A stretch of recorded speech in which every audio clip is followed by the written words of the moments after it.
Okay. So I'm Taylor, second grader. Going against what they said about how the current act is not working. The reason the 21, the drinking 21 age right now has not deterred or this teens from, it doesn't keep teens from driving under the influence. That's where they're claiming.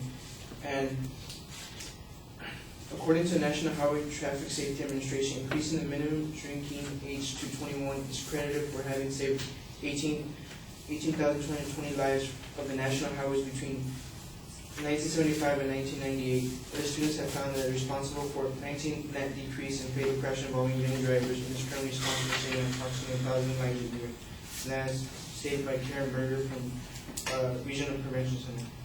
So that shows right there that the statistics, since that law was passed, it has decreased teens driving under the influence.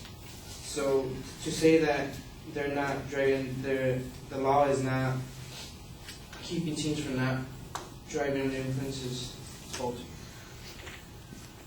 Another, according to the National Institute of Health, in the mid-1970s, 2/3 of traffic-related deaths among people aged 16 to 21 were alcohol-related, whereas today the same group face only 36% of traffic-related deaths under those same conditions. Consider the statistic that the National Institute of Health found that the number of traffic-related deaths involving alcohol for those ages 16 had dramatically decreased from 5,244 per year in 1982 to 2,115 per year in 2004.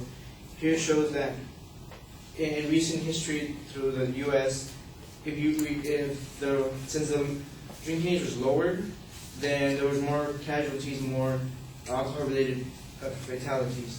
So if we lower the drinking age, it just doesn't increase the fatalities and the amount of people that will be able to drink.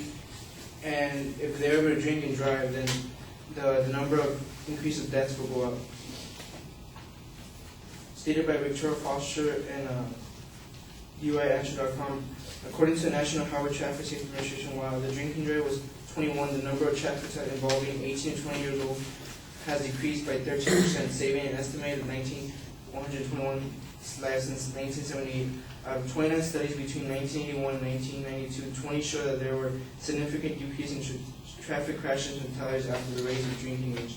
So these statistics just show how the current Act 21 is actually deterring kids from, or deterring keeping teens from getting involved in alcohol-related crashes.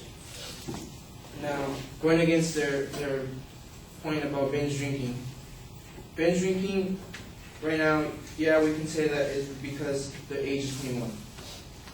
You say that if you lower to 18, what will happen? You just influence you influence just not the 18, but you influence kids, the teens under them, which would be like 15, 17-year-olds. So does that mean that they're gonna be binge drinking, since now it's gonna be a different situation? It's not 21, but now 18, so they're waiting to get 18 just to drink. So binge drinking will not decrease since if it's lowered, if the age is lowered. Now the teens will have more access to the alcohol. Allowing drinking at younger ages will not mitigate your full desire for alcohol for a forbidden fruit. It will merely make alcohol more available to an even younger population, replacing forbidden fruit with lower hanging fruit. Stated by Karen Berger from Regional Prevention Center. And also, Karen Berger states, we do have the benefits of studies that were done before the drinking age was raised nationwide in 1984. The 1978 National Study of Balance and Drinking Behavior found that 10 to 12 graders in the state were lower drinking age drank significantly more. So studies were done before the law was changed. A few states had the law at 18. And the study showed that the 10 to 12 graders there drank more than the teens in other states where the law was 21. So right there it shows that if they drank more, then if you lower to 18, you influence younger teens, and you're influencing to binge drink as well. The community of concern cautions the drinking under age 21 can have serious negative results in such addiction, brain damage, and risky behavior. Learning to drink during adolescence is neither a rite of passage nor a part of growing up. The younger person is when introduced to alcohol, the more likely it is for he or she to develop lifelong dependence on alcohol, stated by Victoria Foster by Julia Answers. So, if we lower the drinking age, it's statistically and research has proven that the brain is not developed until a minimum of 21. So if we introduce alcohol to the 18-year-old and even younger, then the brain or just the body will have negative effects on the alcohol will have negative effects on the body and the brain. So with them drinking at that age of 18, they can make their decisions will not be as well as if a 21-year-old who had been drinking will not make the same decision as the 18-year-old. The 18-year-old will probably choose a different decision that will either cause them to get in a car accident, drive drunk, stuff like that.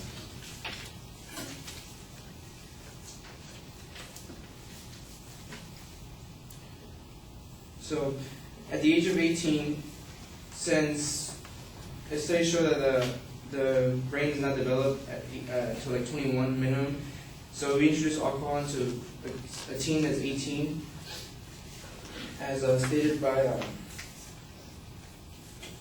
Bert Heron and Prevention Center.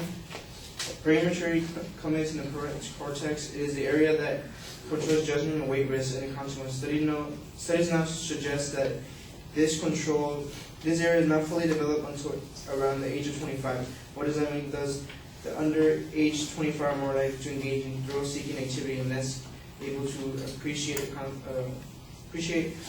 the consequences of risk behavior. Alcohol impairs judgment and heightens risk-taking behavior as well as slowing perceptual and motor skills. So if given to a person who has a mature brain function in these areas already, research show that the effects are even more exaggerated. And finally, the research indicates that alcohol and drug use during these formative years can cause long-term reversible damage. So right there it shows that if the brain is not fully even developed until like 25. So even right now, the current law, it's the in between.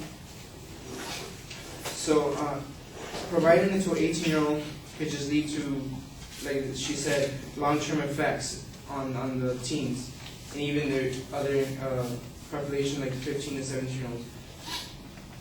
Because since it's not well developed, they can't make rational choices.